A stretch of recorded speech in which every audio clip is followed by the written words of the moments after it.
बिस्मिल्लाहिर्रहमानिर्रहीम। अस्सलामु अलैकुम नाज़रीन। हज़रत यूसुफ़ अलैहिस्सलाम के बाद भी बनी इसराइल मुल्क मिस्र का इंतज़ाम संभालते थे और बादशाह यानी फ़िरऔन सिर्फ नाम का फ़िरऔन होता था। लेकिन धीरे धीरे बनी इसराइल में ऐश पसंदी और आराम पसंदी पैदा हो गई और हुकूमत पर से उनकी गिरफ्त छूटती गई और मुख्तलिफ इलाक़ों में कुत्तियों ने इंतज़ामात संभालने शुरू कर दिए। इस तरह दोनों के दरमियान रसाकशी शुरू हो गई और मुल्क मिस्र में बदनज़मी फैलने लगी और हुकूमत के अहम अहदे कुत्ते हासिल करने लगे और बनी इसराइल के हाथों से इंतज़ामात के अहदे छूटने लगे।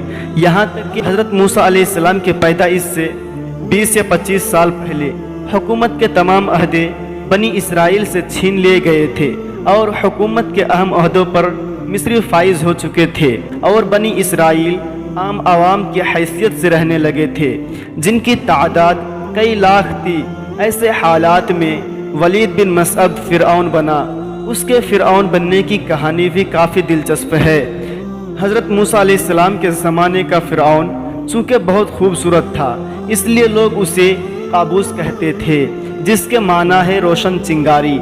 यह बहुत ही सख्त मिजाज और जालिम शख्स था। हज़रत इब्राहीम अलैहिस्सलाम के बाद हज़रत याकूब अलैहिस्सलाम तक उनकी औलाद मुल्क किनान में रही। फिर भाइयों के हसद की वजह से हज़रत यूसुफ़ अलैहिस्सलाम मिस्र पहुंच गए। यहाँ अल्लाह ताला ने उनको बड़ा उरूज अता फरमाया। जब मुल्क किनान में सख्त कहत पड़ा तब हज़रत याकूब अलैहिस्सलाम और उनकी सारी औलाद मुल्क मिस्र आ गई।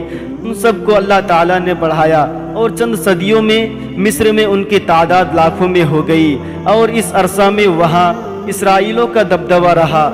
हज़रत यूसुफ़ अलैहिस्सलाम के ज़माने का फ़िरऔन और उसके साथी मरकब गए और मुल्क मिस्र में बदनज़मी पैदा हो गई। वलीद बिन मसअब जो हज़रत मूसा अलैहिस्सलाम के ज़माने का फ़िरऔन है, ये शहर अस्फ़हान का एक गरीब अतार था। जब उस पर बहुत कर्ज हो गया तो इस्फ़हान से भागकर मुल्क शाम पहुंचा, लेकिन वहां कोई ज़रिया माश हाथ नहीं आया तो रोज़ी की तलाश में मुल्क मिस्र आया। यहाँ उसने देखा कि गांव में तरबूज बहुत सस्ते मिलते हैं और शहर में बहुत महंगे बिकते हैं। उसने सोचा ये मुनाफे बख्श तिजारत है, इसलिए उसने गांव से बहुत तरबूज खरीदे। मगर जब तिजारत की गर्ज से फ़रोख्त करने के लिए शहर की तरफ चला तो रास्ते में महसूल लेने वालों ने कई जगह उसने महसूल लिया।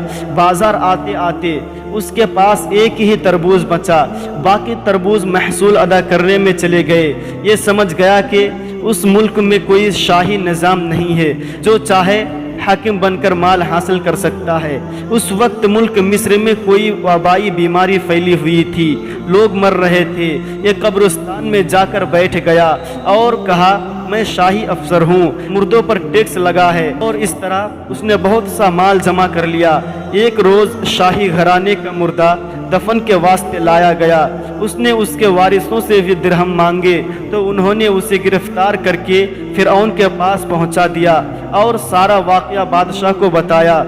बादशाह ने यानी फ़िरऔन ने उससे पूछा कि तुझे किसने मुकर्रर किया है? वलीद बोला मैंने आप तक पहुंचने के लिए ये बहाना बनाया है। मैं आपको खबर देता हूँ कि आपके मुल्क में बड़ी बदनज़मी है। मैंने 3 महीने में जुल्मन इतना माल जमा कर लिया है, इससे आप अंदाज़ा लगा सकते हैं कि दूसरे हकाम कितना कमाते होंगे। ये कहकर उसने वो सारा माल फ़िरऔन के सामने डाल दिया और बोला अगर आप इंतज़ाम मेरे सुपुर्द कर दें तो मैं आपका मुल्क दुरुस्त कर दूंगा। बादशाह को यह बात पसंद आई और उसने कोई मामूली अहद उसे दे दिया। वलीद ने ऐसा तरीका इख्तियार किया जिससे बादशाह भी खुश था और आवाम भी खुश थी। रफ्ता रफ्ता उसे तमाम लश्कर का सिपह सालार बना दिया गया और मुल्क मिस्र का इंतज़ाम अच्छा हो गया। जब मिस्र का बादशाह मरा तो रआया और दरबारों और उमरा ने वलीद को फ़िरऔन बना दिया। फ़िरऔन के सबसे बड़े दुश्मन बनी इसराइल थे। हज़रत यूसुफ़ अलैहिस्सलाम के बाद भी मुल्क मिस्र का इंतज़ाम बनी इसराइल के हाथों में था और कई सौ साल तक वो बहुत अच्छी तरह से मुल्क मिस्र का इंतज़ाम संभालते रहे। एक तरह से देखा जाए तो मुल्क मिस्र के हुक्मरान بنی اسرائیل ہی تھے۔ کئی سو سالوں میں بڑھتے بڑھتے وہ لاکھوں کی تعداد میں پہنچ گئے، لیکن اس کے ساتھ ساتھ وہ دنیا پرستی میں بھی مبتلا ہوتے گئے۔ دھیرے دھیرے مصری یعنی قبطی ان سے بدظن ہونے لگے، اور پھر معاملہ یہاں تک پہنچا کہ بہت سے علاقوں کا انتظام قبطی اپنے ہاتھوں میں لینے لگے۔ اس طرح قبطیوں اور اسرائیلوں میں سے رساکشی ہونے لگی اور ملک مصر بدنظمی کا شکار ہونے لگا۔ ایسے ہی وقت میں ولید کو حکومت میں عہدہ ملا۔ اس نے دیکھا کہ بنی اسرائیل کا دبدبہ کئی سو سالوں سے مصر پر آ رہا ہے، اور ابھی بھی بہت سے علاقوں میں اسرائیلوں کا حکم چلتا ہے جن سے قبطی بدظن ہیں۔ اس کا فائدہ ولید نے اٹھایا اور قبطیوں کے دل میں اسرائیلوں کے خلاف نفرت پیدا کرنے لگا۔ بنی اسرائیل اس وقت تک بہت امیر بن چکے تھے، ان کے اندر مال و دولت جمع کرنے کی حرص بڑھ چکی تھی، اور اس کے لیے وہ قبطیوں پر طرح طرح کے ٹیکس لگاتے تھے۔ جب بنی اسرائیل نے دیکھا کہ ولید کا اثر بڑھتا جا رہا تو اس کے خلاف ہو گئے، لیکن ولید کا دبدبہ بادشاہ اور عوام پر اتنا بڑھ گیا تھا کہ وہ بنی اسرائیل کے خلاف ہو گئے۔ ولید جانتا تھا کہ بنی اسرائیل کو موقع ملا تو وہ اسے حکومت سے بے دخل کر سکتے ہیں، اس لیے وہ بنی اسرائیل کا سب سے بڑا دشمن بن گیا۔ اس نے بنی اسرائیل کے ہاتھوں سے بچے کچے انتظام چھیننے شروع کر دیے، اور جب ولید فرعون یعنی بادشاہ بنا تو اس نے پہلا کام یہ کیا کہ بنی اسرائیل کو غلام بنا دیا۔ اب اسرائیلوں کی حیثیت غلاموں کی تھی اور قبطیوں کی حیثیت حکمرانوں کی تھی۔ فرعون کا خدائی دعویٰ اور بنی اسرائیل کا انکار۔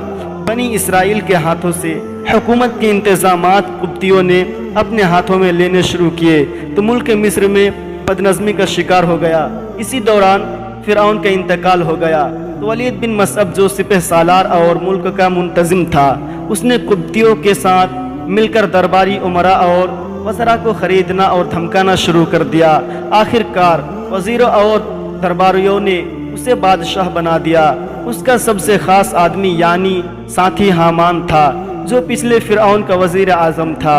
ولید بن مصعب نے فرعون بنتے ہی خدائی دعویٰ کر دیا۔ اس نے تخت پر بیٹھتے ہی یہ اعلان عام کیا کہ لوگ اس کو سجدہ کیا کریں۔ سب سے پہلے اس کے وزیر حامان نے اس کو سجدہ کیا، اور پھر دوسرے امیروں اور سرداروں کے ذریعے ملک مصر کے لوگوں کو سجدہ کراتا تھا، اور دور رہنے والوں کے لیے اس نے اپنے نام کے بت بنوا کر بھیج دیے تھے اور حکم دیا تھا کہ وہ ان بتوں کو سجدہ کیا کریں۔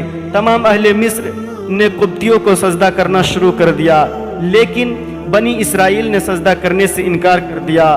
فرعون نے ان کے سرداروں کو بلا کر بہت ڈرایا، دھمکایا، مگر انہوں نے صاف کہہ دیا ہم تیری عبادت نہیں کر سکتے اور ہم صرف رب العالمین کی عبادت کریں گے، اب تجھے جو کرنا ہے کر لے۔ فرعون غصہ میں آ گیا اور دیگوں میں زیتون کا تیل کھولا کر اس میں بنی اسرائیل کو ڈالنا شروع کر دیا۔ بنی اسرائیل نے یہ سب برداشت کیا، مگر اللہ تعالیٰ کی عبادت سے منہ نہیں موڑا اور فرعون کو سجدہ نہیں کیا۔ جب اچھے خاصے بنی اسرائیل کو فرعون نے زندہ جلا دیا تو اس کے وزیر حامان نے اسے مشورہ دیا کہ ان کو مہلت دے اور انہیں ذلیل کر کے رکھ۔ تب اس نے جلانے سے ہاتھ کھینچا اور بنی اسرائیل کو غلام بنا کر ان پر سختیاں شروع کر دیں۔